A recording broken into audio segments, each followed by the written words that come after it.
Hi, good evening. Welcome again to our 14th Equator College webinar, a design conversation with our very own local art toy artists, JE and Ren. So thank you again for joining us on this Christmas Eve. Right. So I hope this session will inspire all of you, audience out there, once again. So it is an honor to have both of you in this webinar this evening. So can you guys further introduce yourself to the audience? So maybe we can start with JE. Okay. Hi, thank you, Chunwei, for inviting me to this webinar, and I'm very honored to be here. My name is Jay. You can also call me JG, which is my Instagram username. And I am a fresh graduate from Design Academy of Art, and now working as a full-time illustrator.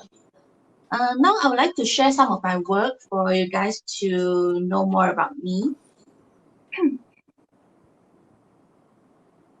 Yeah.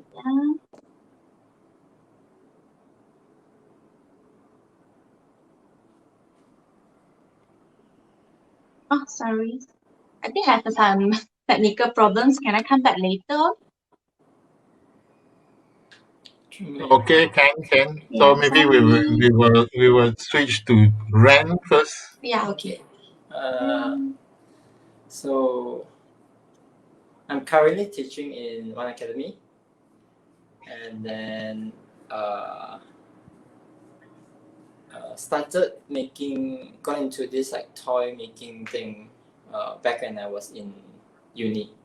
It was like 2017, 2018, 2017.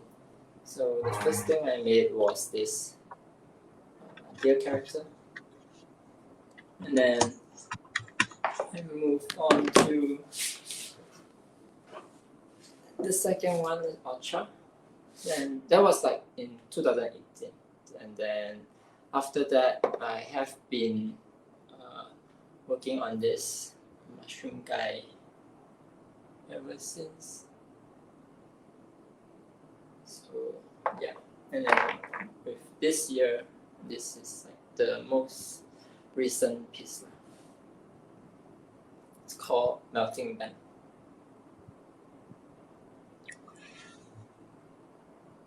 All right, interesting. Okay, thank you. JE, are you ready? Yeah, I'm okay. I'm good to go. Is it available? Yes. Okay. So here is my work.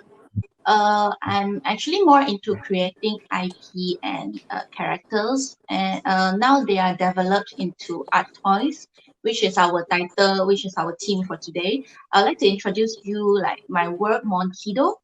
I've created few characters to make them into toys. So here are the characters that I create.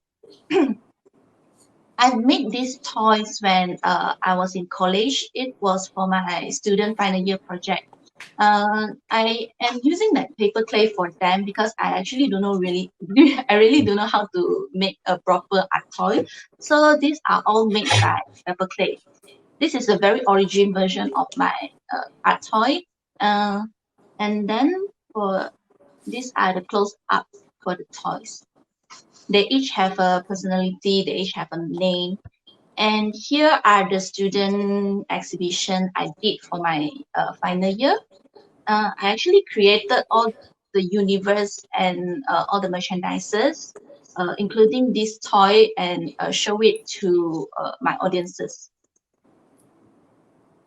And here are the progress of my art toy making. I'm not actually very familiar with the art toy when I was 2019, so I just used paper clay to make a basic one.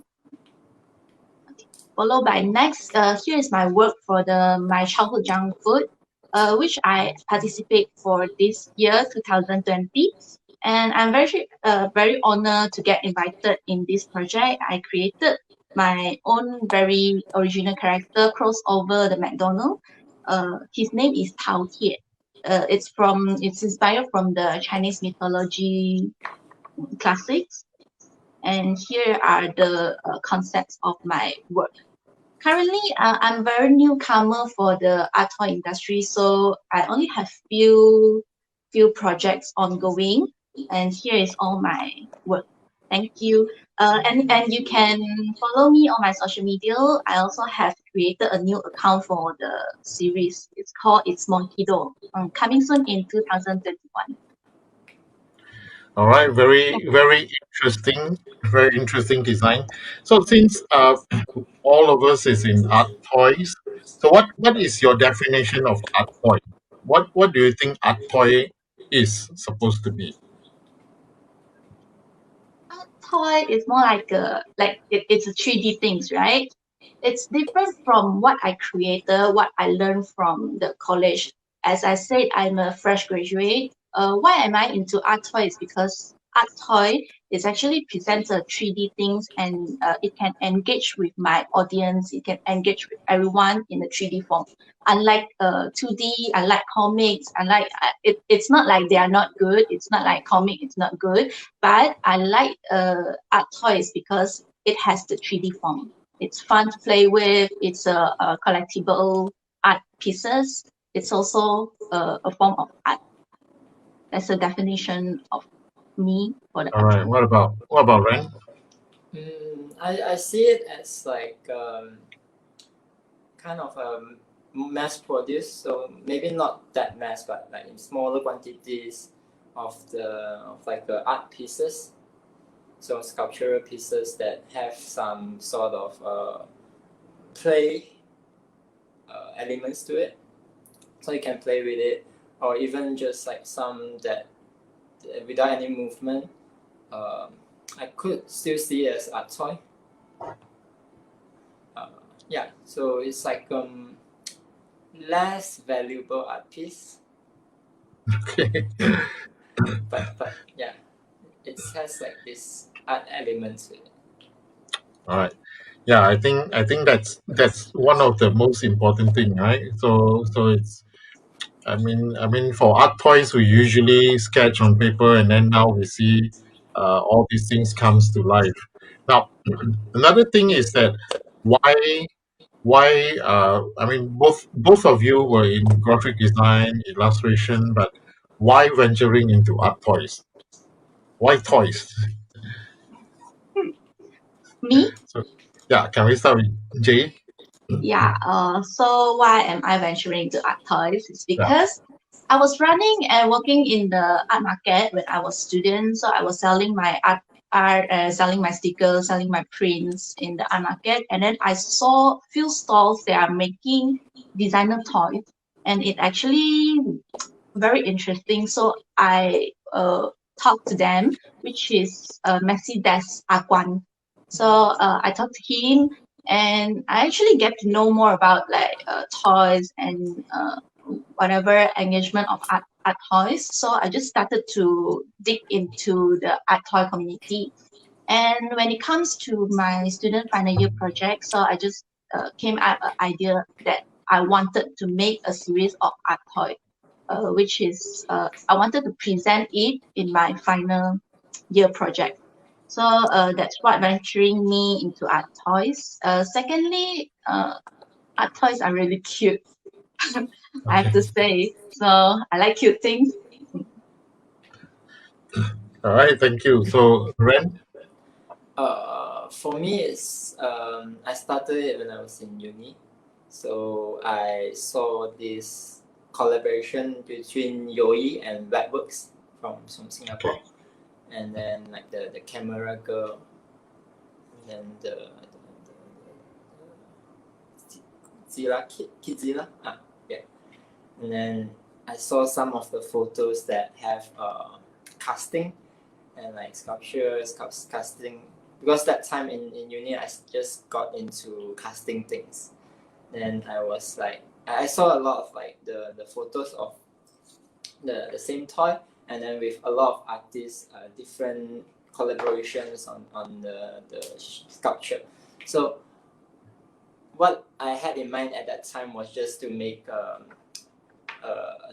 base and then invite all my classmates and friends to customize on it, and then and when I got back to Malaysia in 2017 summer break, I went to Singapore for the STGCC. Now it's SGCC without the toy.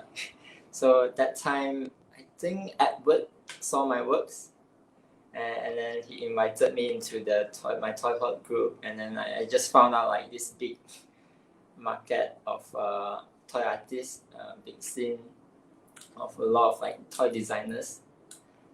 Then and at that time there wasn't many artists in Malaysia that's doing toy. I think just like you Michael, and then the original gang for MAS.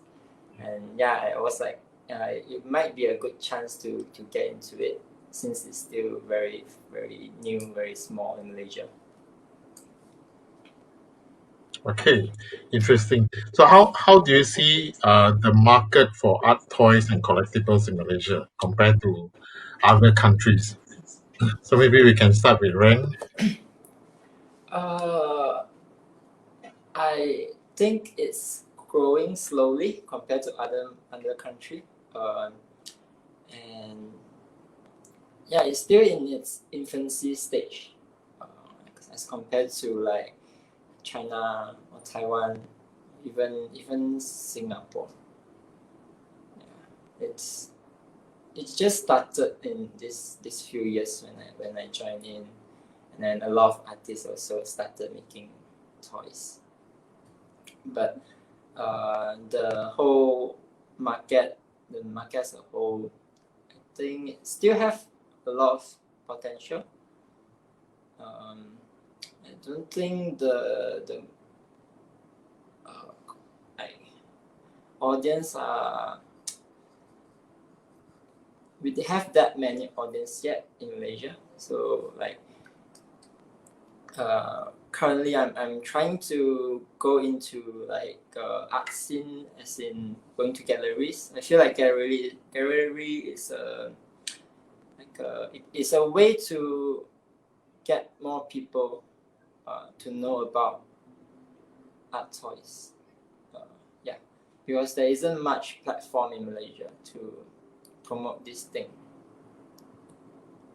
that the people who go to those conventions would be more appreciate of this kind of things as well.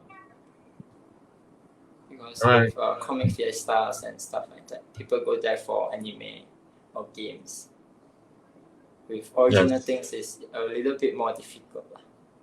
All right. So what about Jay? I very agree with Ren. Like Malaysia actually has a lower market comparing to country like Taiwan, like China, like even Thailand, like our neighbor.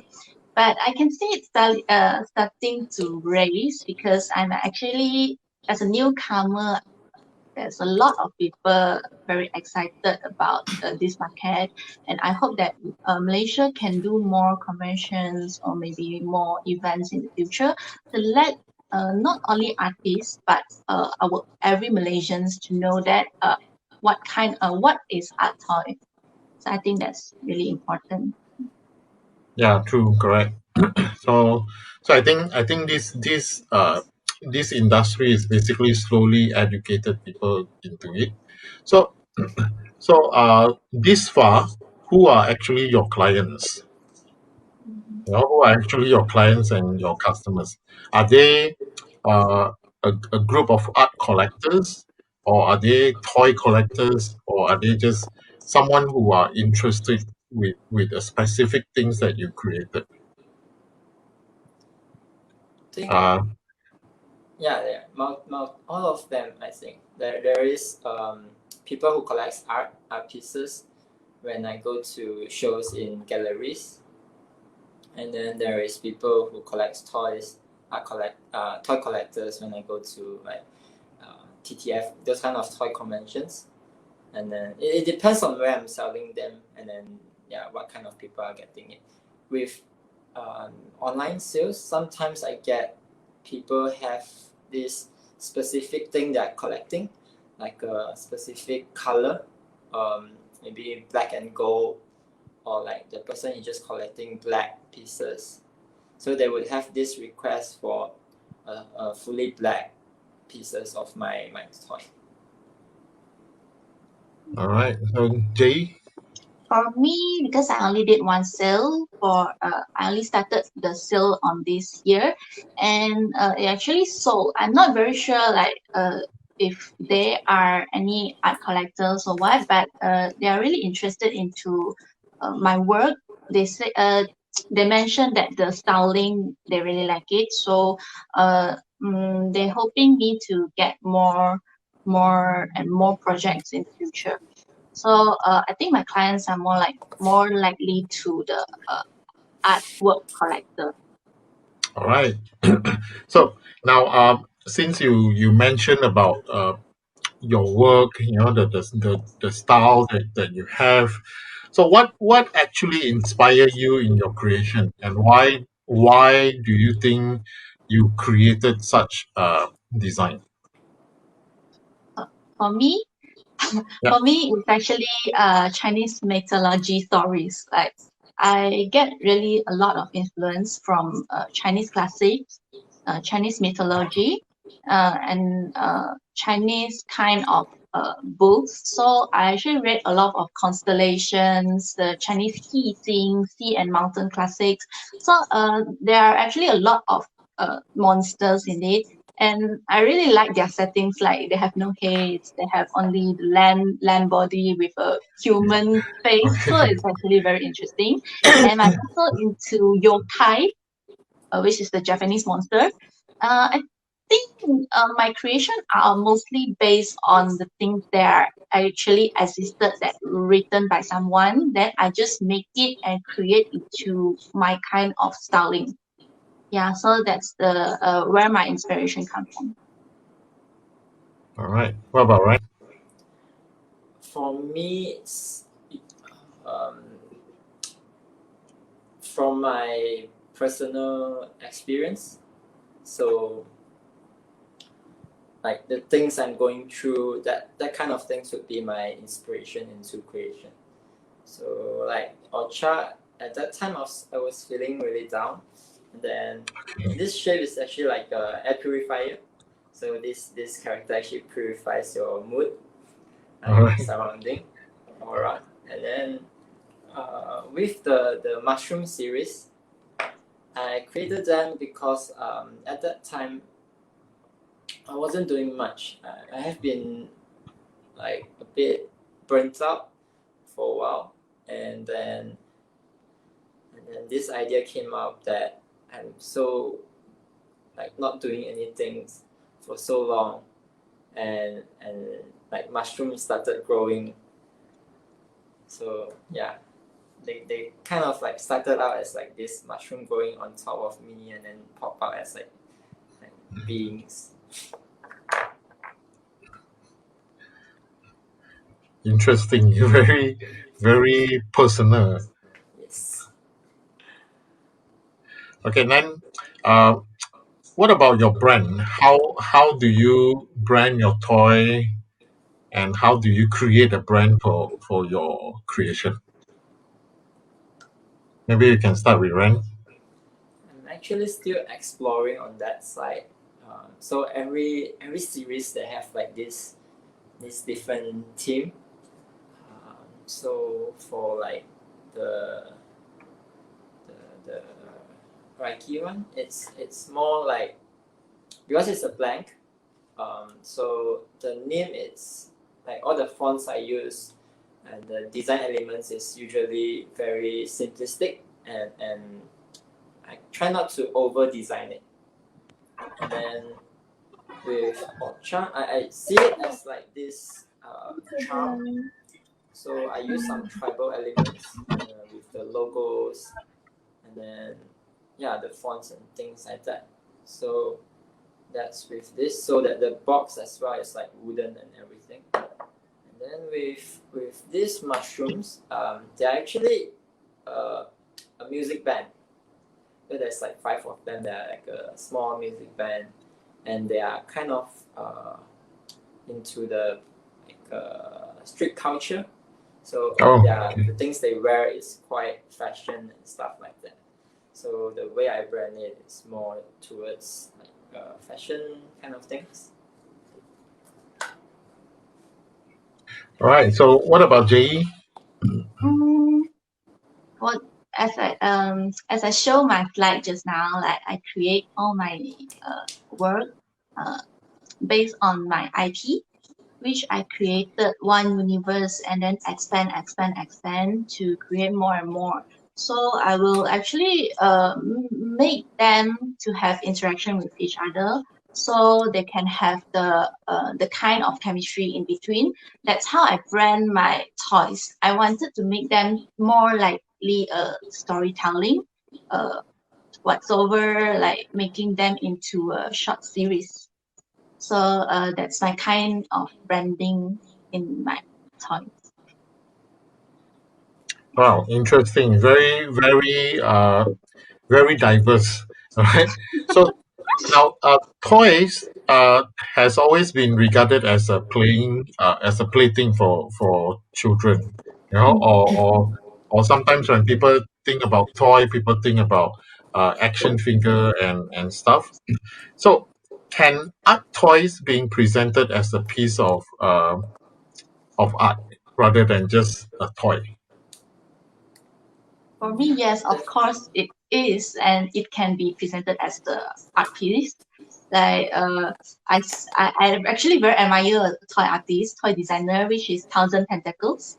I Mhm. think Malaysian toy designer will know him. Like Yeah. they actually have a lot of interesting thing, but it's yes, it's actually not only for playing. Of course, they have the elements of playing. They can be like open it, like they have small things inside every the big things. But I will call it an art piece because for me it actually is a real life art instead of playing. Like they have both function. I think art toy also can be called as an art piece. All right. Ren? Yeah. Same. I agree with Jay. Like um, sometimes with art toys, like like some artists that's more influential. Actually, it's kind of a gray area for art toys. I see it as this. It could be more towards the toy stuff where you uh, position yourself as like a toy artist, but then you have like this art background.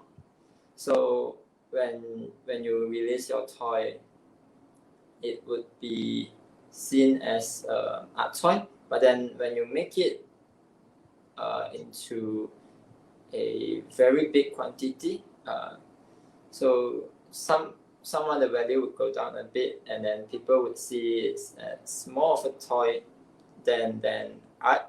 But then it still has this art value in it. And then when you have this kind of prestigious artists where they just make one few pieces of them, or like what toy artist was doing a few years back, where they just make they have like every series they only have like 5 pieces for release and things like that, and then they kind of have this hype into art where people see it as like a rarity, and then slowly evolve into art toy. Yeah, true. So I agree with what you say, Ren. Like there's always a gray area, right? Yeah. So I think to all these toy festival that we went to, right? There are people who do crossover, and those crossover was sold at the price of an art piece rather than a toy, correct? Yeah. So I remember there was a bidding, and the bidding goes up to like few hundred thousand Thai baht, or few hundred thousand uh, Taiwan dollars, right? So this year is kind of a challenging year to every one of us, because especially uh we have been traveling to like Taiwan Toy Festival, uh and all these festivals around the world. So during this pandemic, do you see any drastic change in the way how you created your creation, or how you work? Maybe you Yeah, can yeah, start with Ryan. it's quite a big change. Because before that, every year we have like a few conventions we have to prepare works and then to go to. But with this year, we just send our works there to showcase, or send our work there to for them to sell it.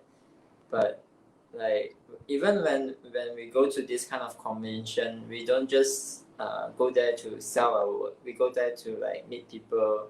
That kind of things is like it kind of miss that part of it. Like yeah, and then with creating work, before the pandemic, we could go out and like buy our materials and stuff like that. Now it's a lot of Shopee, so Okay. always order my stuff online. Yeah. So what about Jay? For me, because I think there's more like a boost to me because I use the space time because I work from home, right? So I got a lot of time. I have reduced my transportation time, so it actually don't affect me a lot. Which I for a for fresh graduate, I actually got a lot of time for me to explore about my things. And for this pandemic, I also I hope it goes away very quickly. But at this moment, I would like to appreciate 2020 because it gave me so many space for me to explore, for me to prepare, for me to try on new things, or even joining events like my childhood junk food from my toy heart. And joining this kind of event is actually the very first time for me. I'm the first timer. So in this pandemic, I actually very appreciate every moment of this. I don't think there's a big affected by life, so I'm okay with it. Okay. So yeah, I think this year a lots of things has changed. Especially factories. True. Some factories are closed, affected. And and I heard also that courier service uh, has the price hike as well, right? Yeah, And big price hike. especially if you order something from China, uh, you will be expecting the things to deliver to you very slow, right? So now comes back to Malaysia. Designers toys is booming in Malaysia. When we started this Malaysian toy thing, very few people comes forward. As years goes by, we see lots more new faces, new toys designers who pop up. From either they are very independent, or they're just like fresh graduates, like what you say, Jackie. Um, so uh, if you look at the designers' toys in Malaysia, it's booming. Many new aspiring art toy artists has emerged. Now, where do you think this culture will lead to? Will you see more art toys in Malaysia in the near future? Yeah, I think so. I think there will be more and more, including me, uh, like a lot of young artists, they will started to appreciate more about art, about illustrations, about our industry, and hopefully, and I believe in future Malaysia will be better in yeah. Yeah, right. Yeah, I think like with the effort of like Edward and Zhang, those they are really pushing the industry forward, educating people into like appreciating art toys. That help a lot, and then yeah, even more and more people are learning about this its culture. Yeah, it will definitely grow bigger and bigger as the years go by. Yes, I agree. I think my toy hot community or my toy hot Facebook group basically play a very important role in creating or in educating more people about art toys. I think if you look at their Facebook group, right? So they have endlessly promoting newcomers as well as existing art toys. So now, what is the biggest challenges in the things that you do? Not just during this pandemic, but also before the pandemic, and how do you overcome these challenges? Maybe we can start with Ren. Uh, Motivation sometimes, like just doesn't want to do Okay. things. But having a goal, like you plan a release, you set a date for the release for a certain toy or like exhibition. So you definitely have to work for that. So that kind of helps. And then just having a schedule, like a deadline, would push myself more. And then another thing is like with cash flow. So every time it's like waiting for money to come in to make new stuff, because a lot of this is like physical things. It's not like illustration where you can just keep drawing. Yeah, that kind of like the waiting and making, even logistics as well. Like waiting for stuff to arrive before you can start making, and you have to send them off. Like a lot of like gaps, time in between. So how do you overcome them? uh, planning. Always plan ahead. So like, every time before, set a schedule. So you know like how long you need for the things to be shipped to the show, or like how long you need the materials to come, and then all of that you set a schedule and then kind of goes with that. All right. What about Jay? For me, it will be more like a problem solving. It was a challenge for me because I was a problem solver, which I can do mathematics things. But when it comes to art, it totally got different. Like some of the problems, it's not like whether you solve it or not. It's like whether you want to make it better or not. So that's what I'm facing and the challenge. Like for example, when I doing toys, I actually ask advice from people. I do casting on myself, and I actually do a lot of failure, like a lot of bubble Yeah, resin and this Oh, and okay. that. So I have a yeah, lot I of have that too. to find a solution. Even for the design of my character, I have to find a solution. Like, does this look better? Does that look prettier? I would more likely to give up at the middle. So how to overcome? I will just make sure myself to keep going, and make the things better. Yeah, that's the Okay, challenge. very interesting. So when we talked about the art toys that is booming just now, uh, so basically the world has changed over time. You know, how do you see or expect the way art toy business will be in the near future, especially with the pandemic now? A lot of us are thinking. We basically think that next year is going to be a better year.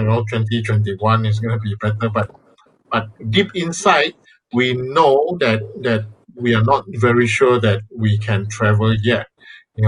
So how do you think that this art toy business or the things that you are doing now will be in the future? How do you think they will change? I think it would go um, even more online. So so social media will be like a really big thing for the next few years.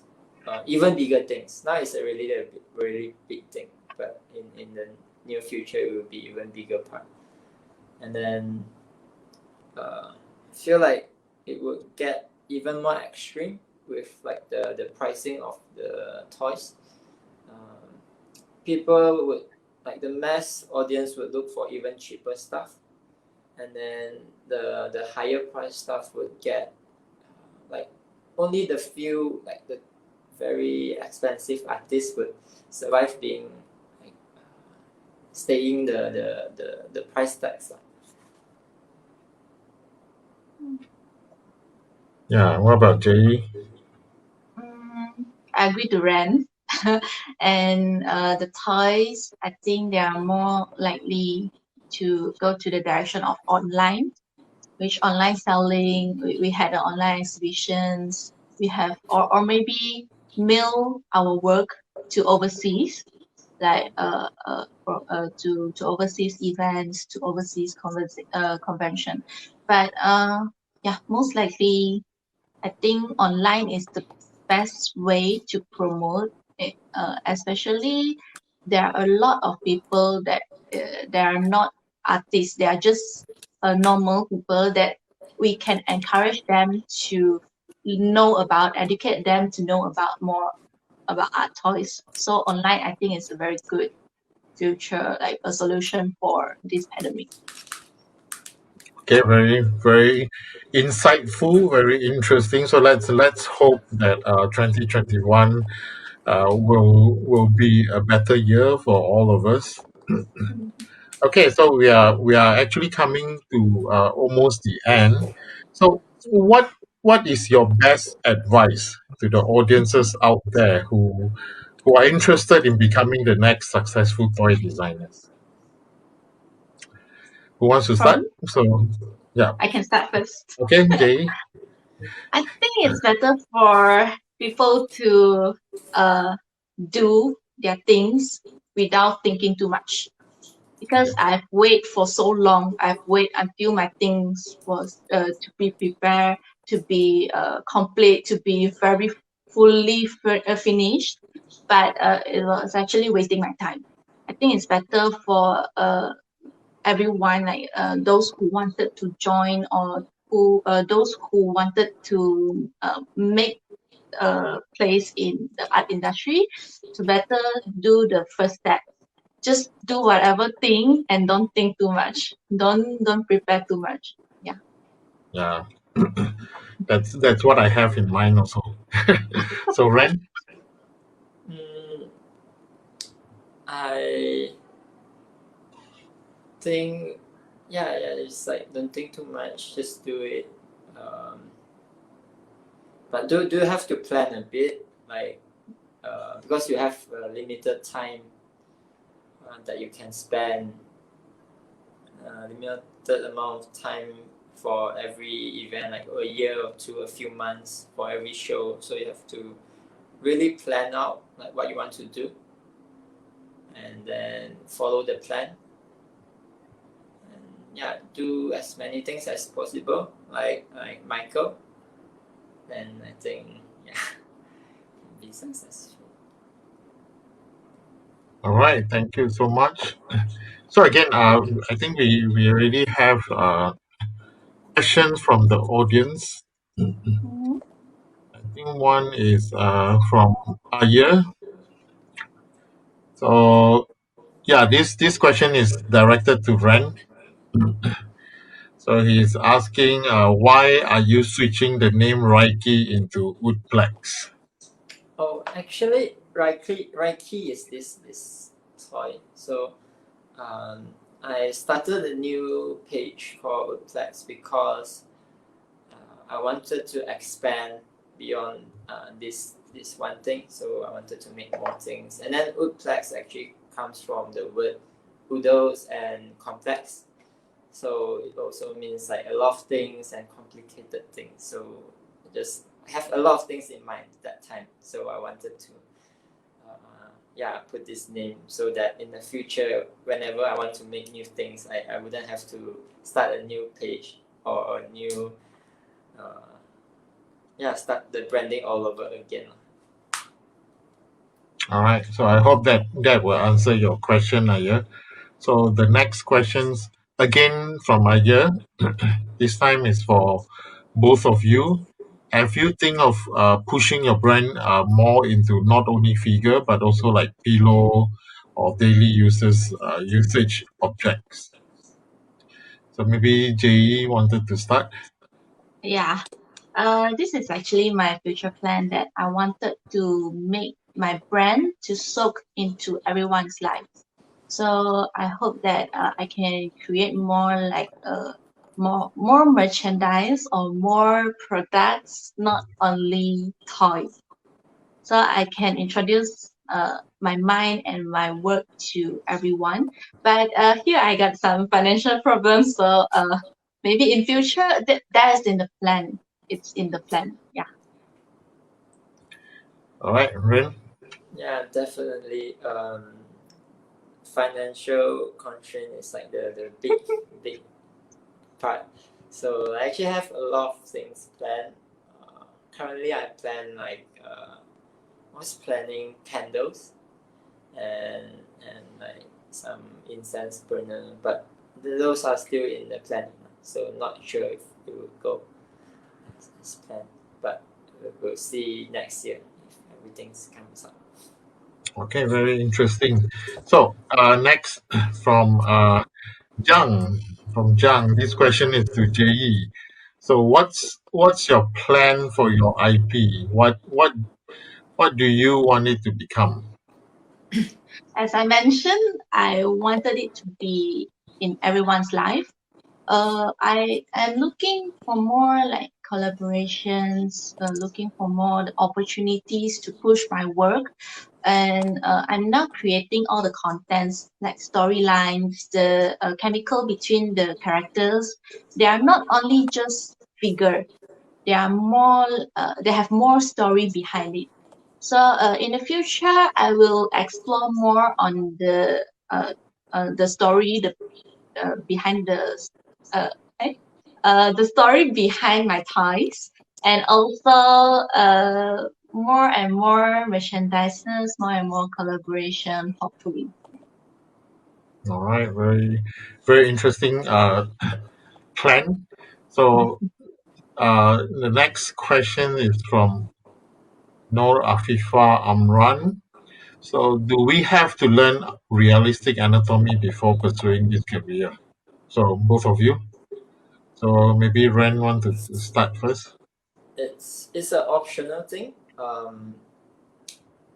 If you are making toys that is kind of like stylized, I don't think you have to learn. But if you are in like in a course that have realistic anatomy studies, I think if you learn it, it would be a big help. As in, you will gain a lot of observation skill into when you are sculpting things, you kind of know like what you are doing with the shape and forms. So I think that would help a lot actually. But you could do other things that help with that as well. Just that this is one of the way to learn. Yes. So what about I Jay? Yeah, I agree to Ren. Like observing is actually very important for artists or designer because when you observe more details, you can create more the things that feel closer to what you think. And then not only observation, I think that practicing on the anatomy can actually help on your strokes, on your lines, that you can create more. You can create the illustrations or you can create the art more closer to your imagination. Yes, very true. All right. So let's see if we have any more questions.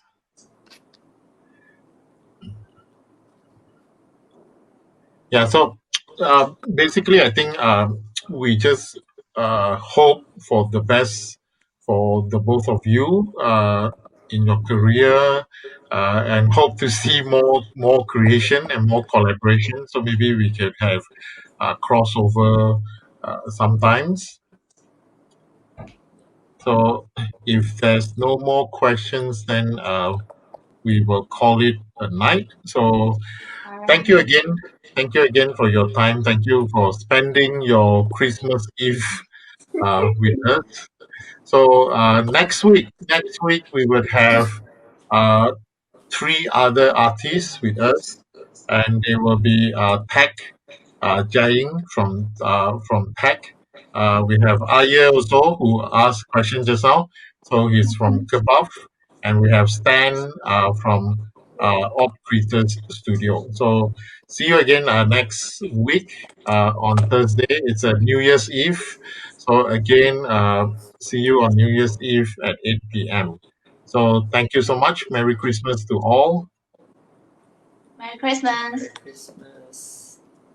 All right. Bye. See you. All right.